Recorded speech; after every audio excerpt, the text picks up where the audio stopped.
Assalamualaikum warahmatullahi wabarakatuh. Halo sahabat perpustakaan, senang sekali kita berjumpa lagi di acara podcast Bu Dosen, Bedah Buku Ajar Dosen, bersama saya Dewa Rositasari, Pustakawan Kampus 2 UMSIDA.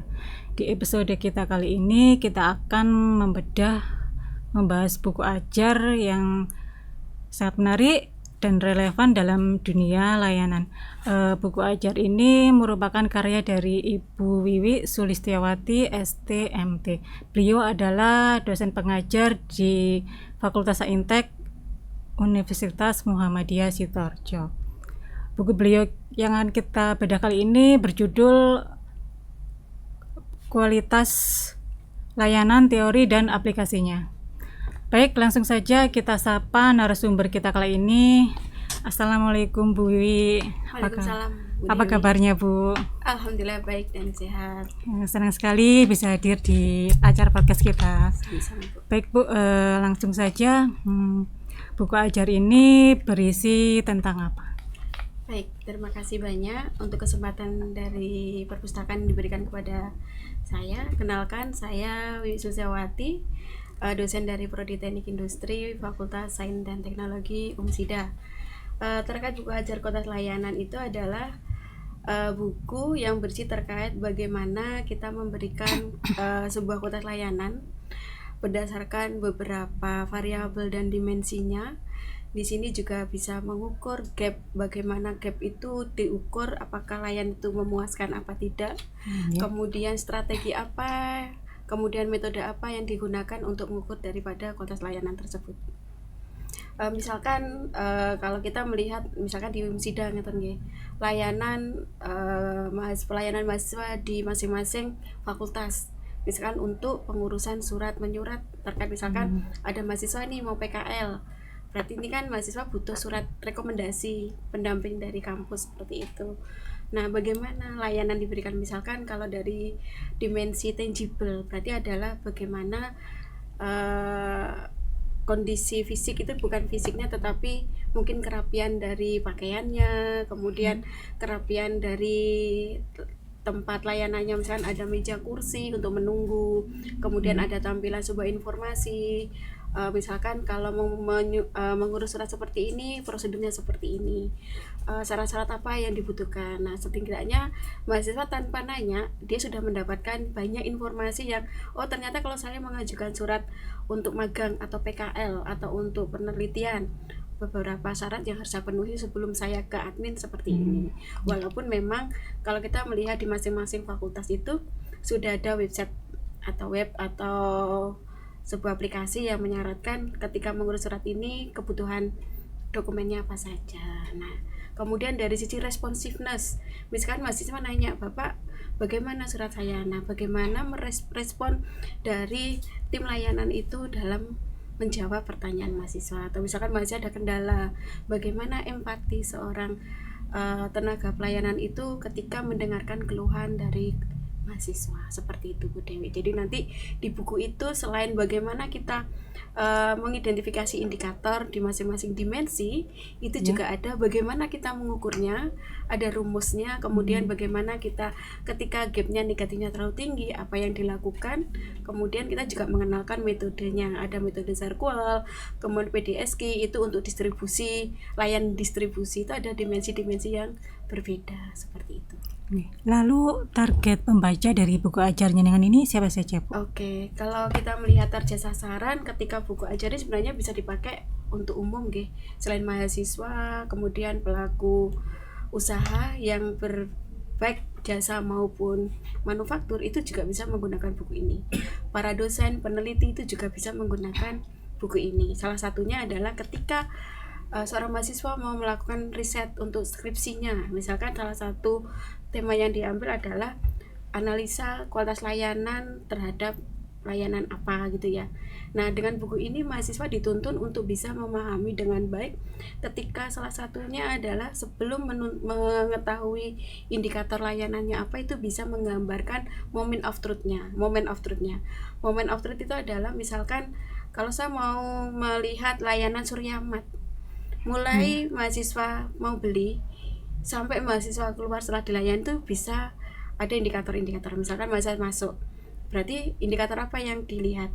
Misalkan parkirannya aman, nyaman, kemudian ada rute yang aman seperti itu. Nah, kemudian kita masuk ke Suryamat, kita melihat tatanannya rapi, kemudian karyawannya ramah. Ketika misalkan mahasiswa atau pembeli datang, Bapak saya mau nyari produk ini, kira-kira di mana ya, tanpa dia mencari-cari gitu. Nah, karyawannya itu ramah menunjukkan. Nah, itu salah satu bagaimana kita mengidentifikasi indikator-indikator di masing-masing dimensi. Nah, kalau sudah dapat, kita ukur. Mengukurnya bagaimana? Yaitu responden yang pernah mendapatkan layanan di misalkan di Suryamat. Minimalnya 30 sampling kalau kita melihat statistik ya, Mbak. Nah, kemudian dari itu kita ukur dapat gap apa yang harus diperbaiki. Nah, itu menjadi sebuah rekomendasi dan strategi apa yang akan nanti dijalankan. Baik, selanjutnya mengapa buku ini penting bagi target pembaca tersebut, Bu? Kalau kita ngomong penting itu perspektifnya, Mbak Dewi ya. Jadi ketika buku ini dibaca itu kita langsung disuguhkan pada tidak hanya teori tapi aplikasinya. Jadi dengan membaca buku ini pembaca, misalkan mahasiswa atau pelaku usaha layanan atau manufaktur. Kalau manufaktur kan kelihatannya kan diproduksi ya, tapi sebenarnya tidak. Manufaktur itu juga ada layanannya, Mbak, yaitu ketika di frontliner, kemudian pasca pembelian atau purna jual. Nah, itu kan ada layanan-layanan yang tetap diberikan oleh perusahaan manufaktur. Nah, pentingnya membaca buku ini adalah di dalam buku ini sudah sangat jelas contoh-contoh, dan contoh-contoh itu hasil penelitian kami seperti itu. Jadi tidak Bu Wiwi saja, tetapi juga ada tim penelitian. Misalkan dana dari hibah bersaing, duit terkait kota layanan, itu menjadi contoh. Kemudian distribusi ikan di Sidoarjo, dimensinya apa saja menjadi contoh. Jadi nanti ketika para pembaca membaca buku ini, mereka sudah langsung kebawa kebutuhannya apa. Oh, ternyata ketika saya mau melakukan pengukuran kotak layanan, caranya, tahap-tahapannya sudah sangat jelas seperti itu. Dan selain itu, dengan kita bisa mengukur kotak layanan dari suatu layanan, itu kita juga bisa mengukur tingkat kepuasan konsumen, sehingga perusahaan baik layanan maupun manufaktur itu bisa memperbaiki kotak layanan mana, di aspek apa, di dimensi apa yang kurang, sehingga nanti ada perbaikan-perbaikan yang bisa dilakukan seperti itu. Oh ya, kira-kira ada enggak buku yang sejenis dengan buku ajar jenengan ini di pasaran, dan apa yang membedakannya?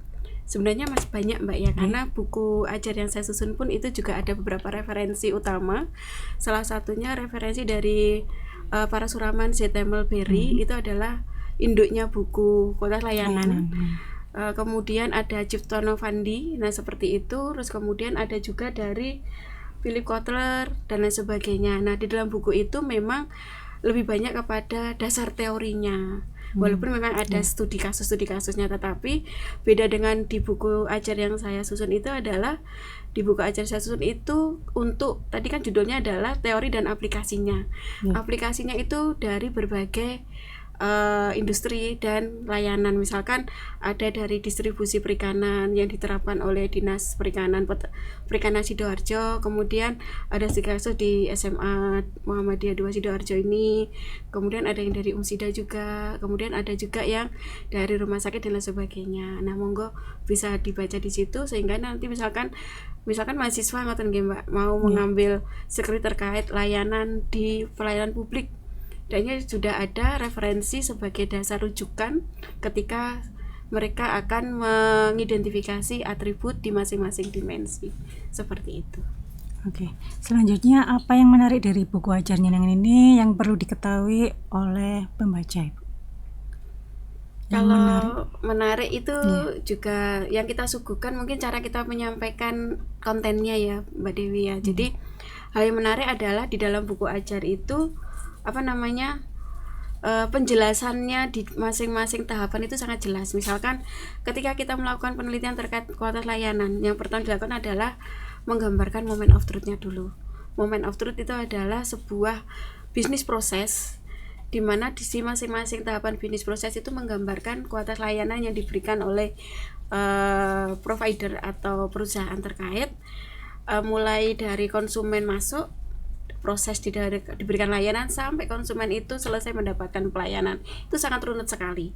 Kemudian dari moment of truth itu bisa dilakukan identifikasi variabel dan indikatornya. Kemudian bagaimana cara kita mengumpulkan data, kemudian bagaimana kita mengukurnya, bagaimana kita menganalisanya, kemudian didapatkan hasilnya, dan bagaimana kita merekomendasikan.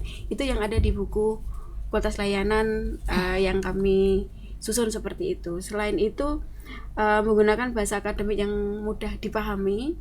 Jadi memang ini buku ajarnya juga ada kayak setiap materi itu kan ada soal yang harus dijawab.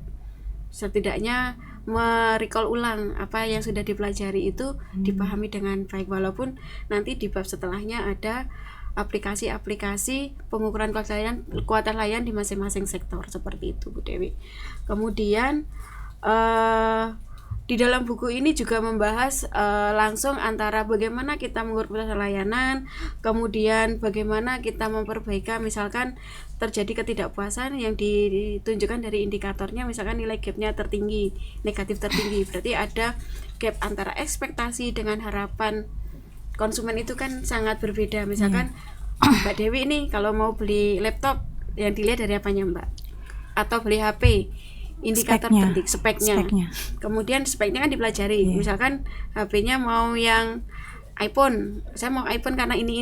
Nah, kemudian dilihat di dashboardnya, di dashbooknya itu kan ada spesifikasinya. Nah, ketika sudah dibeli, kemudian HP-nya digunakan, ternyata ada spesifikasinya yang tidak berfungsi, misalkan. Nah, dari hal ini kita bisa ngerti bahwa misalkan dari reliabilitas, dimensi reliabilitas, ternyata ada fungsi yang tidak sesuai dengan spesifikasi, atau fungsi dari spesifikasi X itu tidak berfungsi, sehingga Mbak Dewi harapannya 4, misalkan sangat puas gitu ya, atau puas gitu, ternyata ketika membeli dari produk itu terjadi kekecewaan, tidak sesuai dengan ekspektasi, sehingga nilai kepuasan layanan adalah minus, karena misalkan ekspektasinya 4, ternyata setelah membeli produknya ekspektasinya menjadi 2 atau 3, berarti kan kalau kita melihat rumus kualitas layanan adalah ekspektasi dikurangin harapan. Nah, berarti terjadi minus ya Mbak ya, 3 dikurangi 4 kan minus 1. Nah, misalkan dari beberapa dimensi atau beberapa indikator yang sudah digunakan, itu minus mana yang paling tinggi, gap mana yang tertinggi, itu menjadi prioritas perbaikan. Nah, untuk sebelum kita perbaiki ini, kita juga perlu dilakukan sebuah analisa kenapa kok ini terjadi. Namanya kita menggunakan metode root cause analysis. Oh, ternyata akar permasalahannya seperti ini. Nah, sebelum kita melakukan strategi, kita harus dulu untuk memperbaiki dengan baik supaya nanti ke depannya kualitas layanan itu sangat memuaskan konsumen. Kita mengetahui akar permasalahannya, kita melakukan perbaikan beberapa alternatif, baru kita ukur apakah ada peningkatan dari kualitas layanan apa tidak, seperti itu. Baik, pertanyaan terakhir ini Bu, apa rencana ke depan Bu Wiwi untuk buku ini melihat perkembangan fenomena yang ada? Baik, terima kasih Bu Dewi. Jadi kalau di buku ini kan kualitas layanan dan aplikasi, teori dan aplikasinya itu kan baru teorinya seperti apa, aplikasinya seperti apa, belum terintegrasi dengan kondisi yang sekarang berkembang ya Mbak. Misalkan di saat ini sektor yang sangat berkembang adalah bisnis produk digital. Nah, biasanya kalau Mbak Dewi membeli itu kan kalau lagi mager, apalagi kondisi panas kayak gini kan pasti pakai marketplace atau menggunakan Mbak, misalkan Shopee atau apa. Nah, nanti ngukur kepuasannya bisa digunakan di situ. Jadi lebih kepada objeknya. Nah, beda objek itu bisa jadi indikator dan variabelnya berbeda. Tapi kalau dilihat dari cara pengukurannya sama. Nah, selain itu mungkin juga akan terintegrasi dengan metode-metode lainnya untuk perbaikan, misalkan menggunakan important performance appraisal atau IPA, important performance analysis, atau menggunakan metode-metode lain atau pakai GFD. GFD itu memang bisa digunakan, adalah bagaimana kita bisa mengcapture apa yang menjadi kebutuhan konsumen, sehingga produk yang kita jual baik layanan maupun produk barang itu sangat memuaskan konsumen, seperti itu. Baik, luar biasa sekali pembahasan buku ajar hari ini. Semoga tentunya menambah wawasan Sobat Pustaka tentang kualitas layanan. Sebelum kita akhiri, mungkin Bu Wi ada closing statement. Baik, terima kasih Mbak Dewi. Ini saya melihat ya bahwa kualitas layanan itu sekarang bukan hanya sebagai pelengkap, tetapi pelengkap dari kualitas produknya itu sendiri yang dijual, tetapi itu menjadi sebuah keharusan yang harus diberikan oleh provider atau pelaku usaha, baik pelaku usaha yang bergerak di bidang pelayanan atau servis dan manufaktur, sehingga dari sisi kepuasan konsumen itu terpenuhi, dari sisi produk yang dibeli itu juga sesuai dengan ekspektasi dari konsumen. Sehingga melalui buku ini kami berharap pembaca tidak hanya memahami secara teori, tetapi juga mampu menerapkannya dengan memahami tahapan-tahapan dalam pengukuran kualitas layanan itu, sehingga keberlanjutan dari berbagai bidang maupun profesi dan organisasi itu bisa tercapai. Tadi kalau saya bilang di era serba digital itu juga dibutuhkan kualitas layanan, misalkan after sales, atau kemudian ketika menjualnya. Misalkan kalau kita membeli sesuatu produk melalui digital marketing itu kan tidak kelihatan penjualnya seperti apa, tetapi bisa dilihat dari fitur-fiturnya. Misalkan saya membeli di marketplace A, ternyata produk yang datang itu tidak sesuai. Nah, bagaimana prosedur komplain, kemudian bagaimana kita bisa berkomunikasi dengan penjualnya. Nah, itu sebagai pemikiran yang memang harus dipikirkan oleh pelaku usaha. Misalkan produknya adalah digital marketing, jadi tidak hanya menjual produknya, tetapi juga dari si after sale, kemudian ketika ingin menjangkau konsumen juga diberikan sebuah mediasi atau tempat atau dalam sebuah digital di websitenya atau di aplikasi marketingnya itu dikasih sebuah tempat ketika konsumen ingin menyampaikan keluhan dan konsumen ingin memberikan apresiasi atas produk yang dibeli. Nah, itu sehingga nanti ada perbaikan dari pelaku usaha dan juga ada sebuah feedback yang baik. Nah, dengan buku ini bagi pelaku usaha baik layanan dan manufaktur bisa diterapkan selain dari sisi akademik mahasiswa dan dosen ya. Terima kasih. Baik sobat pustakaan, kita cukupkan podcast kita kali ini. Terima kasih Bu Wiwi sudah berkenan hadir di acara ini. Sukses selalu untuk Bu Wiwi. Kita tunggu karya Bu Wiwi berikutnya. Sobat pustakaan, jika tertarik dengan buku ini silakan membaca secara online di press.umsida.ac.id. Jangan lupa untuk like dan subscribe channel YouTube kita untuk melihat episode-episode menarik lainnya. Terima kasih sudah menyaksikan podcast kali ini. Saya Dewi Restasari undur diri. Sampai jumpa di episode podcast berikutnya. Wassalamualaikum warahmatullahi wabarakatuh.